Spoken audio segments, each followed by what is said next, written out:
Hey, good morning, everybody. Matt Zerby here with Wasco Nursery, and coming to you on a beautiful Saturday morning. And as you might see in the background, I am not at the garden center this morning, but I'm actually sitting on my patio. Over the last couple of years, I've had a lot of people ask me for, or as I've been in the videos here, I've referenced plants in my own yard. And I've had a lot of people ask for some photos or a look at the yard. Not that I think it's anything all that great and exciting, but I have fun in my own yard, just kind of playing around. And so I thought I would shoot a live video here this morning and show you a little bit about what I've been working on here. So just to give you a little bit of background, we bought this house 4 years ago. It was 4 years 4 years ago last month, and when we bought the house, it was it's about an acre and a quarter lot, and the property was fully planted. It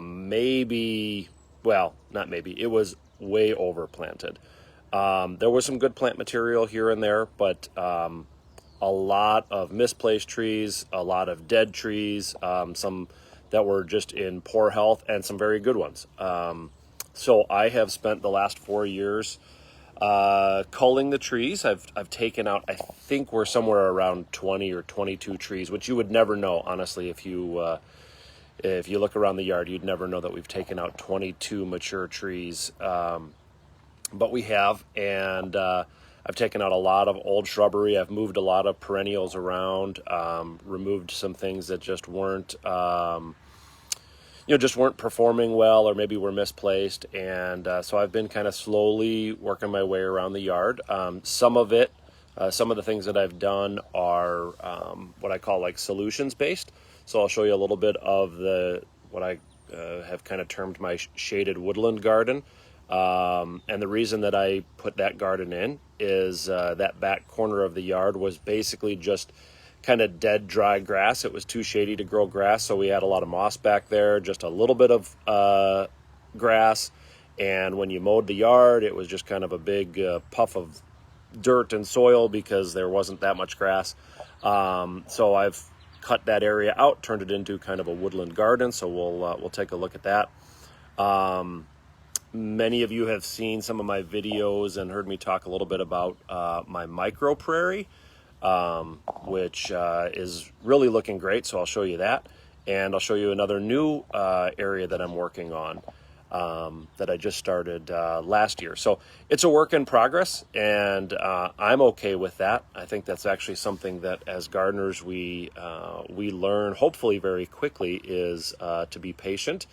Things take time. Of course, some of it's budget related, some of it's time related, and some of it's just allowing time to go by for the plants to mature and develop. So I see a lot of you are watching, so it's fun. Good morning, everybody. I am flying solo this morning, so I will try to answer any questions that you might have. So throw the questions up in the comment section, and I'll do my best to get to them as we're walking around the yard. So we'll see how this goes. So I really have, as usual, don't have any real schedule or agenda here, but we'll just get started. Let me just make sure we can flip this around. Okay, great. All right, so let's take a little walk. You've heard me all talk about bee balm. I absolutely love bee balm. I inherited all of this bee balm from the previous owner, but I've replanted it, moved it around a lot. You've also heard me mention that bee balm, probably heard me mention that bee balm is surprisingly shade tolerant. So at this point, we're facing east, so we're getting a lot of good morning sun here. But it'll be shaded by this crabapple and this tricolor beech here in about another hour or so. So it gets just a tiny bit of morning sun. In fact, this section right over here gets no morning sun, or just a tiny little bit. You can see a few little filtered rays coming through the tree. And then it's in shade the rest of the day. And then that taller purple bee balm there just seeded itself in there. I don't. It just showed up. So I've left all of that. The hummingbirds absolutely love it. I plant as many things as I can for the hummingbirds. So I've left all of that bee balm and more. So this is one of the gardens that I've left a lot of the plant material, but have kind of completely redone it. This grassy area out there where it's all in the shadows, that used to be part of this very large brick bordered garden. It was probably 3 times the size that it is now. There was a massive Colorado spruce right where the big shadow is, was a huge Colorado spruce, and it completely blocked the view of the backyard. So I took that out. I changed the bed shape, and this was the first pollinator garden that I worked on when we moved in here. So a lot of bee balm, the non-native, just regular red bee balm. This is wild bergamot right here, which is our native bee balm, if you will, or native monarda. So that's doing great. I've got some prairie coreopsis in here, and then all of this tall stuff is showy goldenrod.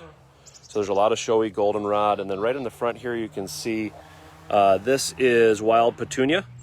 So my wild petunias are doing great. I have had a lot of insects out here this year, like some mites, and so there's a lot of garden phlox in here, which is really looking terrible this year. I don't spray anything out here, so I just let it all go. But the garden phlox looks terrible, but it'll rebound, so I'm okay with that. This is Penstemon Digitalis, or foxglove beard tongue, that just got finished blooming and had little white flowers all over it. So that was just gorgeous. The bumblebees absolutely love it. My peonies I inherited. These were in this garden, but not in this location, and I relocated them here, when I was redoing this bed. They are bright pink. I don't know what variety. They were absolutely gorgeous this year, the best year I've had with these peonies. Looking into the middle here, right in front of the camera, is Rosin Weed, which I'm 6 feet tall. This is absolutely as tall as me right now.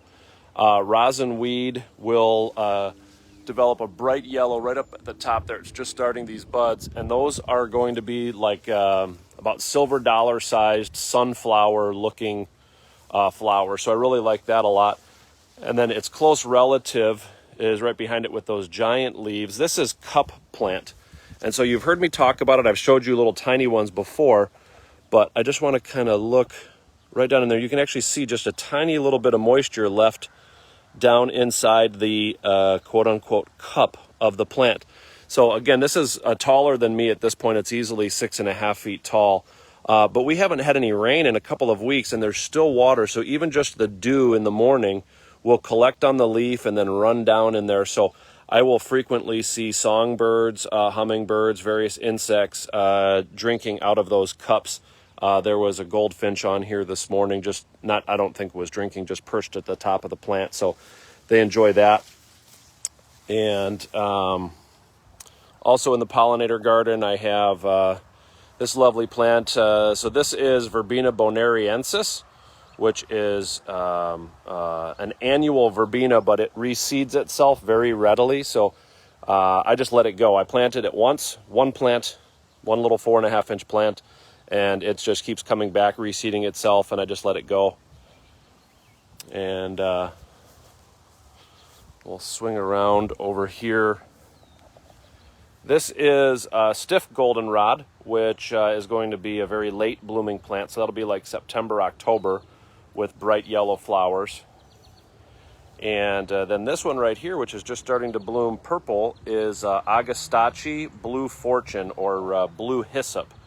So that's got a really nice fragrance like licorice, and is a really nice one for the pollinators. Again, a lot more showy goldenrod. This is Amsonia right here, so it's a really fine-leafed plant. It had little blue flowers on it. It turns a gorgeous golden yellow color in the fall. Absolutely stunning. I love the texture. I use that a lot in residential landscapes. It's a pretty tame plant. Much more bee balm. These guys, which are just getting ready to bloom right there, are that's called nodding onion. So that's our native allium, our native onion. Those are going to be little purpley white, mostly white, flowers here in another probably 2 weeks or so. What else is blooming? The wild bergamot on the backside here is blooming really well. And then this one here you may have heard me talk about in the past. This is gray-headed coneflower, or Ratibita. So this one has kind of fallen open. That's not all that uncommon because it doesn't have a lot of tall plants around it for structure, so it's kind of fallen open. Right in the back of it, right here is another stiff goldenrod. And then right in the middle here, this has been blooming. This is a little yellow foxglove right here. And this has been blooming for at least 2 months at this point. It started blooming in May, and it has bloomed all, part of May, all of June, certainly well into July here. So that's a nice one. And then I've got a bluebird or alpine columbine right here. A few different grasses in this bed, but so this is a mix of non-native and native perennials. It is not my straight native garden, but it's just really good for the pollinators, and so that's been kind of a fun garden. There used to be a crabapple when we moved in. Right where the cup plant is, there was another crabapple. So there's a big crabapple at the end of the bed, which has done really well. But this one in here wasn't looking that great. I cut that one down. The stump is actually still inside there. I just let it rot and planted all these perennials around it. And with all the sun that it gets in here now, it's really happy. All right, let's take a look at the micro prairie. So this is my micro prairie. This was a bed of raspberries, a weed-infested bed of raspberries when I moved in.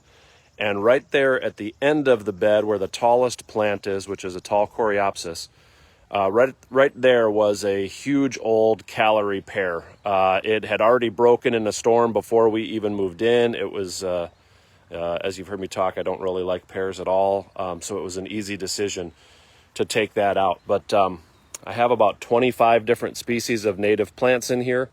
I know you can't see it from here, but if we were to zoom in across my neighbor's yard over on the other side there, right on the other side there is Coron Farm Prairie. So we're right near there, and so this has kind of been my little inspiration for this. A lot of plants that I found in the prairie I have not taken from there, but have gotten from Natural Garden natives, and so that's where all of this is. So Natural Garden natives are local ecotype, seed collected, seed grown native plants, and so that's where all of this pretty much has come from, and a few things from Pizzo Native Nursery. So lots of wild bergamot in here. We'll go around to the other side because this is blooming over here. So that's Ohio spiderwort or common spiderwort with those nice little purple flowers. They're kind of cool. They only open for a day and then they go away. So those are really nice. This is purple Joe Pyeweed just getting going over here. I've got several different types of grass. The tallest grass in here right now is just our native switchgrass. There's some June grass, some Indian grass, prairie drop seed in the front over here with some golden Alexander, or I guess that one's heartleaf meadow parsnip, the little kind of yellow things in there. So those are great for early bloom. There's some obedient plant in here, which will be a fall bloomer. And more of the gray-headed coneflower. There's a little showy black-eyed Susan. I don't know why it's so small, but it's right down there at the ground, but it's hanging in there.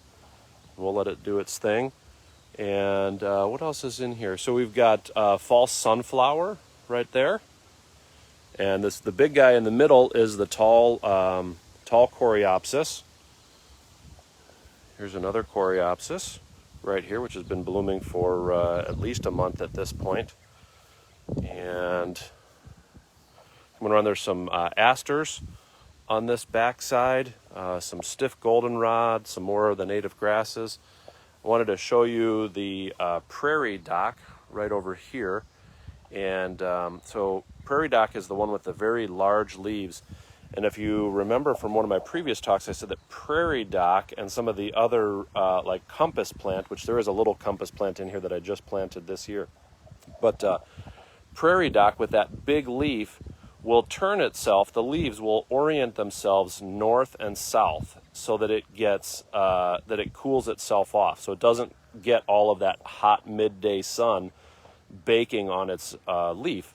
So if you look at these right now, they absolutely are oriented north-south. So we're looking at the east side of the leaf. So they've oriented themselves to the east. I didn't plant them that way. That's just the way they grow. And then there's this tall flower stalk right here in the center, and that will be a really nice yellow flower stalk. Pretty neat plant, though. I really like Prairie Dock a lot. And that leaf is almost like sandpaper. It's pretty cool. And the flower stem is going to get somewhere between 6 and 8 feet high. Christine has asked a question, Matt, how can I keep bunnies away from my spiderwort? They have eating almost all of it that I have. The rabbits are in this bed frequently. I haven't actually had an issue with them on the spiderwort once it got going. But plant skid, as Megan just recommended, is my go-to. My big problem here, actually, I do have a handful of rabbits that like to munch in here, but my big problem is deer. We have a pretty healthy deer population in our neighborhood, and there's a tree line and kind of some woods adjacent to our neighborhood, and so the deer are back here almost on a daily basis. So on the plants that I'm having trouble with, I use plant skid. It's organic, it's safe, it does not harm any of the animals, the pollinators, anything like that, and it's been super effective for me. So I like that. Just to give you a little idea on this, what I'm calling my micro prairie. This was planted just in August of 2019. So it really hasn't even been in the ground for 2 full years yet and has done remarkably well. It is doing not as well on this side. In fact, you can see that big dead spot right in the middle there. That's where the tree was. And even though I ground out the trunk and have tried to dig out all the old wood chips and everything, it just seems like this end where the tree was has not filled out or grown quite as well as the other side over there. But everything's doing really well. And all I do with this bed is try and get in there and take out any overly aggressive or invasive plants. I've pulled a little bit of bindweed and a little bit of clover, thistle out of here, just a little bit, and that's really about it. There's some coneflowers in here that are growing, and I was just going to show the common milkweed right in here, which is doing great. So those are always fun. Okay, this is my newest bed back here. Yes, Christine, we do sell plant skid. So this bed back here, this is another area where the grass was not growing very well at all. So I have this big tree back here is kind of a scrubby old elm tree of some kind that was already here, obviously, when we moved in. And then I have this beautiful pin oak right here. I have 3 of these on the property.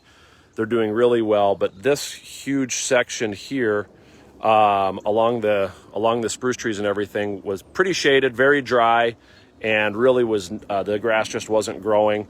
And I'm trying to get rid of as much grass as possible. That's my end game, just to kind of let you all know. So I took this area, I stripped it all out last year, and I planted 102 bottlebrush grasses. So these came from Pizzo Native Nursery in a little plug tray. So there were, I think 52, maybe it was 52, so yeah, 104 plants. And so I just went around here with like a little auger and augered tiny little holes and planted all of these bottlebrush grasses. And so the deer and the rabbits are munching some of them. So like these guys down here that are tiny, the rabbits, I believe, have munched these down. some of them are doing great, but we're going to start filling in with some other things like common boneset, wood aster, and woodland phlox are some of the things that I'm going to be adding to this this fall. This is a bladderwort.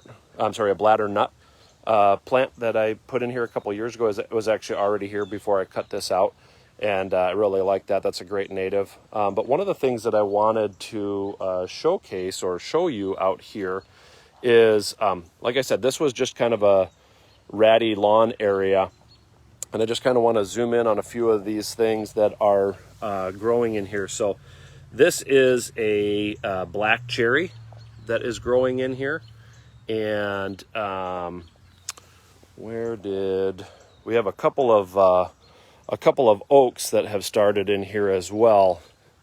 Hopefully the squirrels haven't pulled them all up, because I think there were 3 or 4.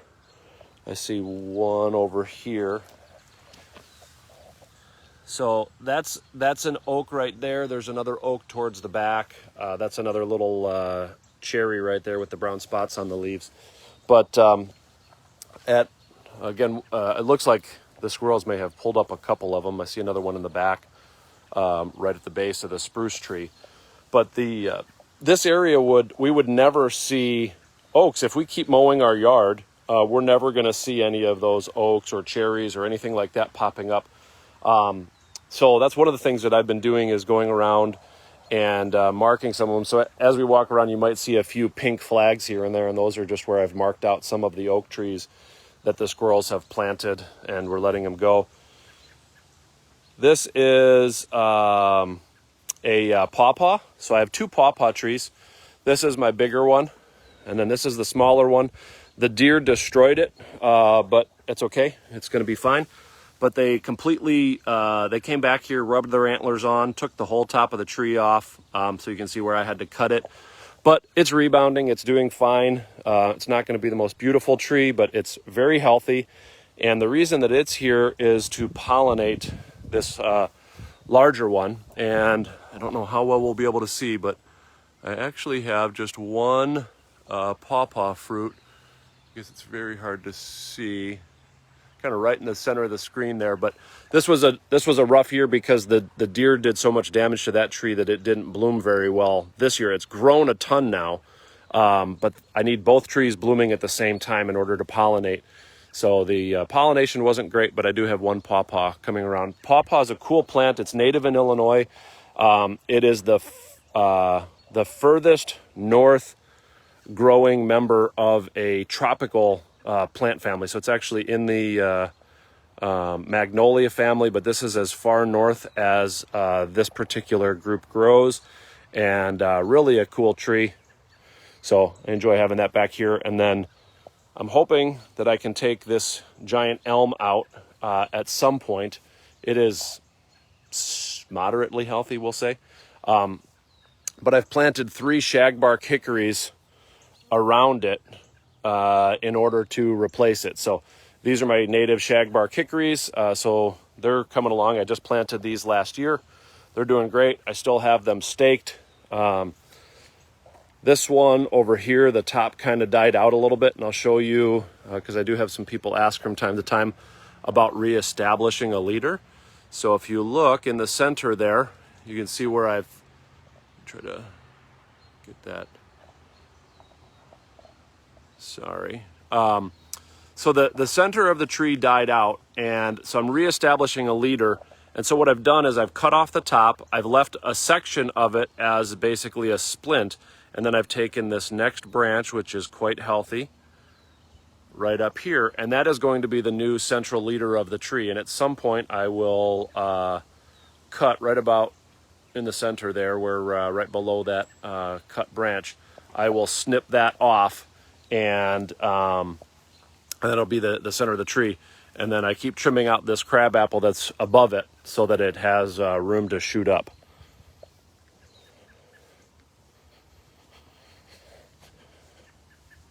I've got some an American hazelnut that I just planted this spring, and then 3 native elderberry back here, which are just getting going. Those were just planted late last year. And I'll show you the Woodland Garden here in just a minute, but if we look here, you can kind of see a spot in the lawn. This was, right here was an elm tree, equal in size to this behemoth over there. And it just up and died 2 years ago. 3 years ago it was alive and healthy, and 2 years ago it woke up completely dead, or didn't wake up from winter. So I took it out and I put this, this is a hackberry. It was a leftover. It had, I had to adopt it. It had sat at the nursery for, I think, 3 years and never sold because it has, let's take a quick peek. You can see nice straight trunk at the bottom. And then, ooh, look at that. It just curves way out over there. So it was very misshapen. That doesn't bother me one bit. It was a super healthy tree. It's doing great. I don't want perfectly shaped trees in my yard. You never see perfectly shaped trees in nature. So, you know, maybe if it was like right by my front door or something, I'd like a nice shapely tree. But out here in the back, I'm just looking for big, natural, open canopy type thing. So I was perfectly happy to adopt this beautiful hackberry, which is growing by leaps and bounds. It's only been in the ground 2 years, and it has absolutely taken off. So this is my favorite viburnum. This is Marie's double file. And this viburnum in the polar vortex a couple years ago, the whole bottom, the whole top of the plant died. It was younger at that point, but I had to cut the plant in half. I had to cut half of the plant away, and I did. I let it go, and you would never know at this point. Beautiful layered texture, big white flowers followed by a little red fruit, which is kind of nice. So this is the Woodland Garden that I've been working on. So again, this area here, there's the second of the 3 pin oaks that I was telling you about. And right over there is a sweet gum tree. And in the background, there are some spruce trees. So we're facing south right now. So the east is blocked. The south is blocked. There's a massive cottonwood in the back corner. You might even be able to hear those leaves rustling. And then spruce blocking the south light, and then the sweet gum right there to the south. And so this area was very shaded, grass wasn't growing. So I cut this whole area out. I mulched it one time, then I won't mulch it again. I let the leaves fall back here. And then I've been planting one of my favorite conifers, which are the Canadian Hemlocks, which are very, very happy back here. They love part sun, part shade, understory type situation, which is exactly what this is. Hemlocks will grow like they'll grow a few times during the summer. So this is actually a second flush of new growth. So they put on one flush of new growth earlier in the year, and then that bright green is their second flush. And they're very, very happy back here. They do not love to get exceptionally dry. So even though they've been in the ground, the first couple over here have been in the ground for 4 years. I planted those the end of the first year, so like 3.5 years. And then these guys in here have been in here like 3 years and 2 years. And so I still come back here about once a month during the summer months and let a hose run underneath them for about 2 hours. Just to hydrate that soil and prevent them from getting overly dry. This is native smooth hydrangea. So if you remember from my hydrangea talk, we talked about showy flowers and sterile flowers. So if I zoom in here, you can see that whole thing is a fertile flower right there. I correct myself there. We talked about showy, sterile flowers as well as fertile flowers. So those are the fertile flowers. So those are loaded with pollen, and the insects will be back here later today when it warms up. And then over here, you can see the center, that green part. Those are going to be fertile flowers, and then right around the perimeter, you've got your little showy flowers. So that's the native smooth hydrangea. And then I've got a little area of wild ginger, Canadian ginger, right here. And then over by the rock, that whole section is common oak sedge, which is a nice, it's a really nice plant for shady situations. If you want sort of a grassy look, but don't want to have to mow it and the grass won't grow, oak sedge is a great solution. This is as tall as it gets. I don't do anything to it. So it's, I don't know, 8 inches tall or so, really kind of fluffy. And then behind it is Jacob's ladder.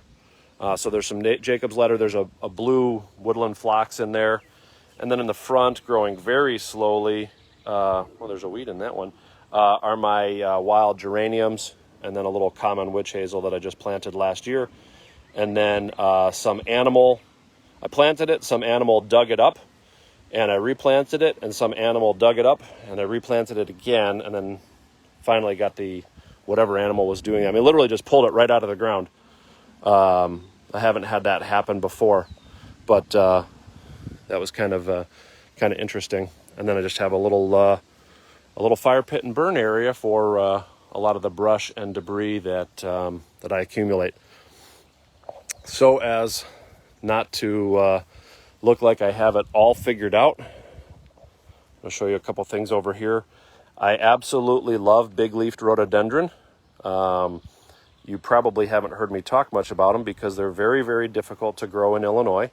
We have a heavy soil, that's strike 1 against rhododendron. We have alkaline soil, that's strike 2. They like a well-drained, more acidic soil. And then we have tough winters, and that is usually strike 3. I've tried them back here. These were like 30 inches by 30 inches tall, and slowly they have died back to what you see here.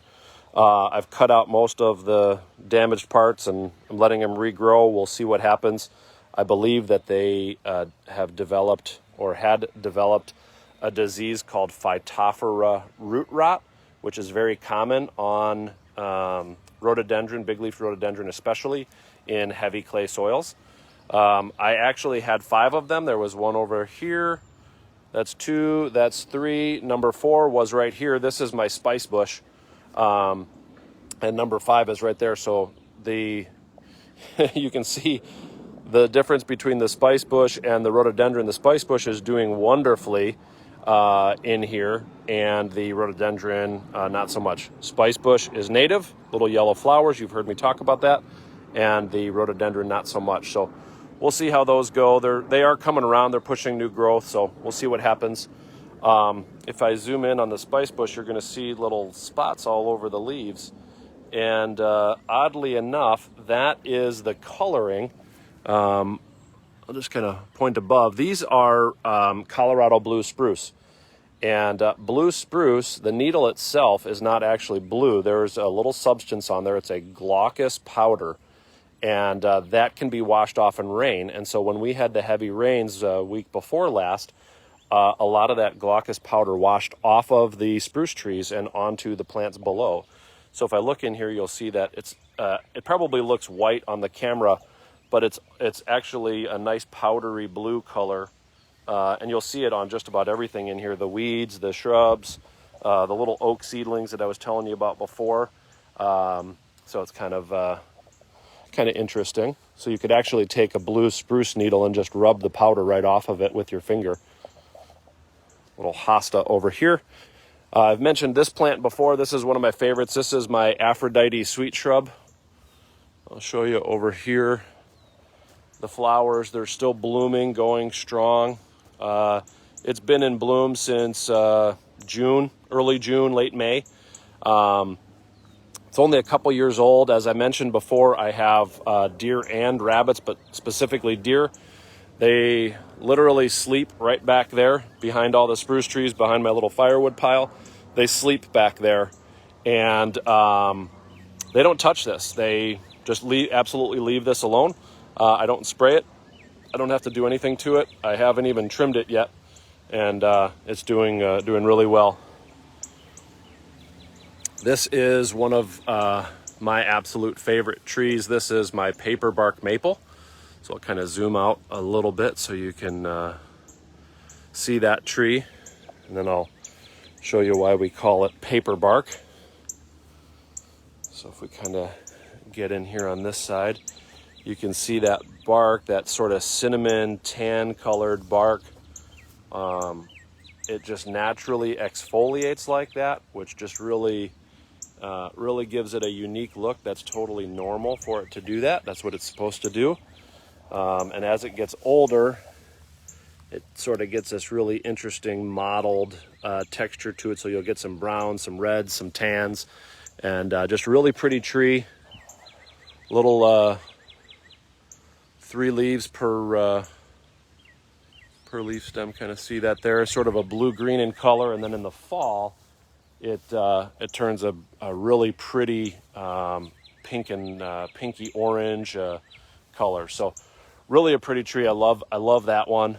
I have a little baby one in the way back there right behind the fire pit that I've been growing for a while. This is my sweet gum tree, which never does terribly well, but this year is doing pretty well now that we've finally gotten some rains. Sweet gum are really not all that well adapted to our area, but I inherited it and it's doing well, so we keep it. You've heard me talk about kind of random evergreens before. I already talked about the Canadian hemlock, but I have I'm really a fan of hemlock, so I have a lot of different types of hemlock. So this is a variety right here called Dawson's. So this will eventually get somewhere around 10 feet across and maybe 8 or 10 feet high. It grows very irregular and very slow, but it's doing really well back here. And I have another of my hemlocks over here. That one straight ahead is a little dwarf one called Geneva. So it's a very dwarf hemlock there. And this is one of my favorite new additions. I think I've had it for 2 years. This is a dwarf Japanese white pine called Snow in the Valley. And it grows also very, very slowly. We don't have enough time to wander the entire yard, but if we did, you would notice that I have randomly placed little evergreens, little specimen conifers or evergreens like this all throughout my gardens. I love the winter interest. I love the texture that they provide with other plant material around. So I've got some coral bells. There's some hostas over here and a Lenten rose right there, and then all of this bee balm, and then this guy right in the middle here. So I really enjoy that.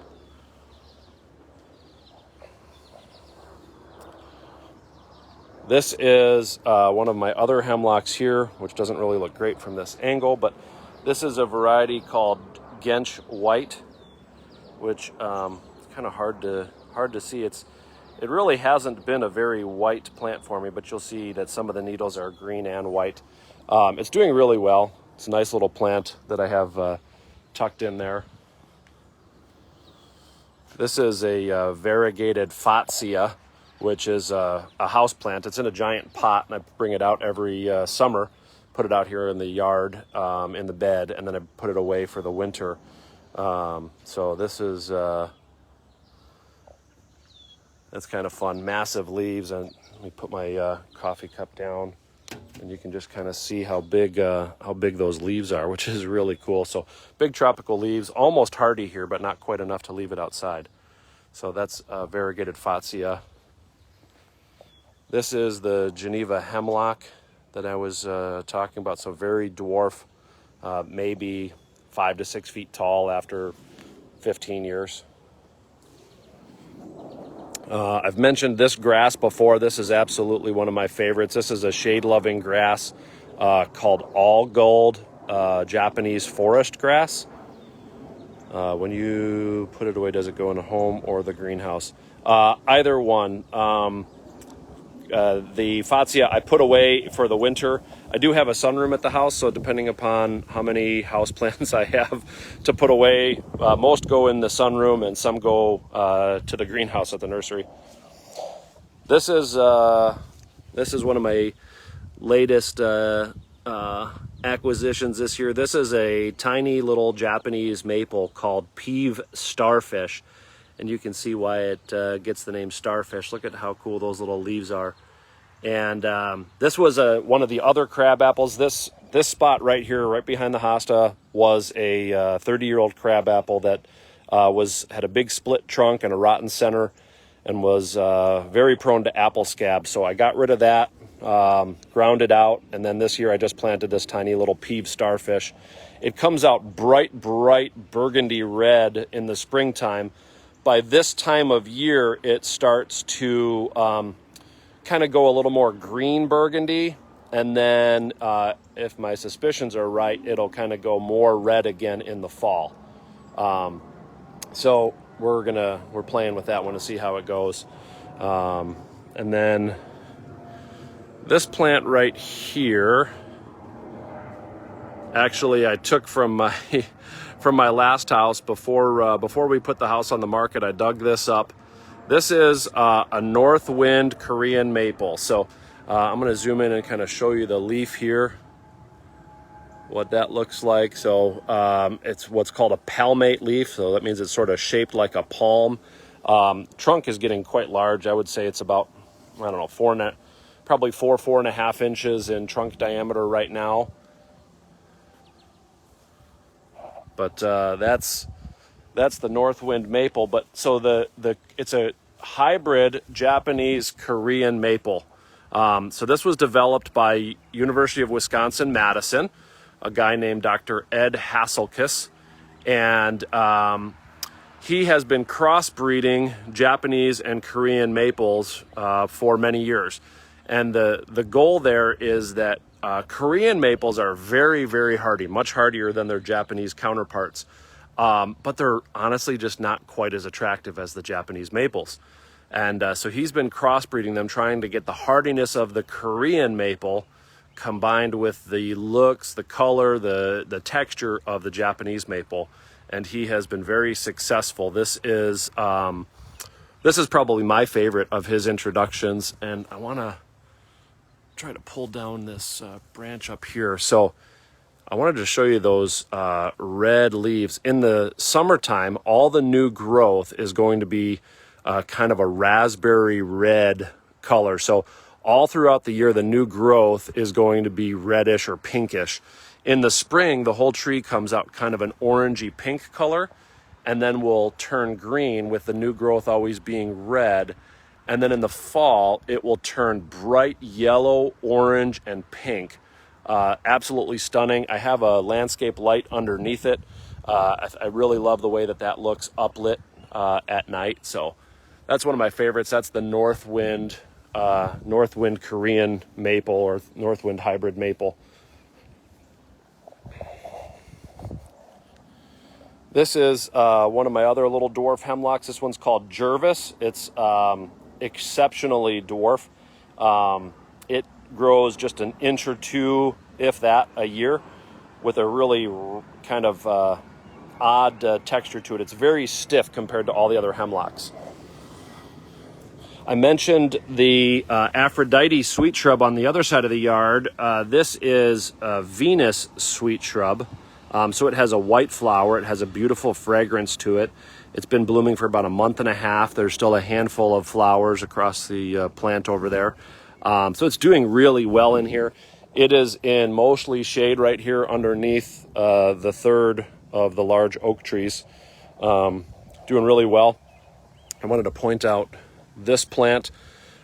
This is a bottle brush buckeye. Technically speaking, this is called the Rogers variation, which tends to have bigger flowers and more of them. But beautiful North American native, hardy and tough, deer and rabbit resistant, and just a great plant. So all of these flower stalks that you see here, which are, I would say these are 18 to 20 inches long, most of them. So those are going to be bright, creamy white bottle brush like flowers, and they're going to bloom basically the end of July and most of August. So really cool plant. I love that for part sun to mostly shade. These are some of my yellow peonies over here. So this is the this one's called Yumi. So this is a hybrid E2 peony, which is a cross between the old-fashioned peonies and the tree peonies. And then one of the things that I want to show you as well, I don't know if I can zoom in. So if you look in the back there, you're going to see 3 Arbor Vita, and it looks like someone trimmed them up to about 4 feet. And that someone is the deer. The deer love that variety. It's called Techni. It's an eastern Arbor Vita, and they love to munch the bottoms off. And so we inherited those trees. They've been back there, I assume, 20 or 30 years. And the deer have completely eaten the bottoms off of them so that you could just walk or duck right underneath them. But if I pan over here, you can see this plant right here in front of me that I planted. This is a green giant Arbor Vita. This tree, I would say right now, is touching out at about 15 feet high. I just planted this 3 years ago. It was 8 feet high when I planted it. And so in 3 years, it is almost doubled in size. And the deer and rabbits do not touch them. I don't spray them. I don't do a thing to these. And I also like that it has a much more natural texture to it than the Eastern Arbor Vita or the Techni Arbor Vita. So you can see that bright green new growth that it's pushing. It kind of grows all throughout the summer. So it gives it sort of a two-tone. The older part of the leaves are dark green. I guess that coloring, I can see it a little better than I can see it on the screen. So, but beautiful tree, very fast growing. And I just kind of wanted to deaden a little bit of the road noise from Silver Glen Road, which is off in the distance, and just kind of fill that in a little bit. So those are doing a great job there. This is serviceberry called Autumn Brilliance, which the birds have completely picked clean. White flowers, orangey fall color, orangey red fall color, and then a really nice fruit.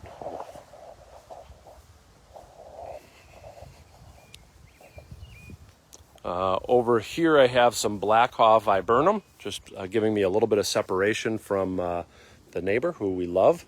But our garage and their garage kind of line up, and our patio sort of looks in this direction. So I put these native Blackhaw Viburnum in. So these are doing great, big white flowers in the spring, followed by this fruit here, which will turn pink and blue in a couple of weeks. So it's really pretty. The birds love it. I like the way it looks. And they turn a bright crimson red or burgundy red in the fall. So those are doing great over here. And I think we'll conclude this morning with this one right here. This is a dawn redwood called Gold Rush. And so dawn redwood is a tree that was thought to be extinct up until about, I think it was sometime in the 40s or 50s. They discovered it in the mountains in between like Korea and China. And so the dawn redwood is green. This is a yellow version of it called Gold Rush, and it's one of my favorite trees. So dawn redwood is a deciduous conifer, so that means it's a cone-bearing plant like a spruce or a pine, but it's deciduous like an oak or a maple, so it'll drop its leaves or needles. You can see this beautiful coloring that it has, this yellow with a darker green or kind of lighter green behind it. It's very soft to the touch. It is not prickly like spruce or anything. What you can't see yet, because it's a little young, is that it has great bark. The bark will start to sort of exfoliate a little bit. So beautiful bark, beautiful coloring, and a really neat texture. I really like the way that this looks next to these Colorado spruce, which unfortunately are diseased, but we've been spraying them, trying to keep them healthy. But the combination of that beautiful golden color and that soft texture next to the stiffer blue color of or the stiffer texture and the blue color of the Colorado spruce, I think is a nice combination. And then I've got a little lavender and a couple other things underneath it, which are just getting going. I'll show you this. All of my periwinkle here at home are Vinca minor, also goes by myrtle. has got a stem disease. It's a combination of drought stress and moisture from earlier in the year. This is called Periwinkle stem blight, so you can see all that brown in throughout there. This is an older variety. There are some newer varieties that are more disease resistant, but all of the periwinkle that I have here I inherited from the previous homeowner, so I assume it's one of the older varieties. And this one is very prone to periwinkle stem blight, and this year has been a pretty rough year for that. So that can be treated with a fungicide called Infuse, or I don't think it's around anymore, but there's another product called Benomil or Bonomil that works well for periwinkle stem blight. So though it can be treated, I don't really care too much about it, and so I just let it go. And like I said, this was already here. If it all died off, I wouldn't be upset about it at all. So we'll just let it do its thing and see what happens. So that is that's my backyard anyway, and it's been fun walking you around. Maybe we'll do this again, and I'll show you some of the stuff in the front and show you some of the progress down the road here as some of these beds continue to get filled out and some of these projects that I've been working on mature a little bit. So thanks for watching. Love having you all with me on a Saturday morning. And as always, if you have any questions, or you saw something that you like or you want to know more about, just give us a call, shoot us a text, send us an email, make a comment in the comment section, and we would love to hear from you. So enjoy your weekend. It should be an absolutely gorgeous weekend. I think there's a little rain slated for this afternoon, but late this afternoon. But we're on tap for just some gorgeous weather. I think it's supposed to be mid 70s and just a mix of sun and clouds. So should be a wonderful day for doing anything outside. So hope you have a wonderful weekend. Thanks for watching.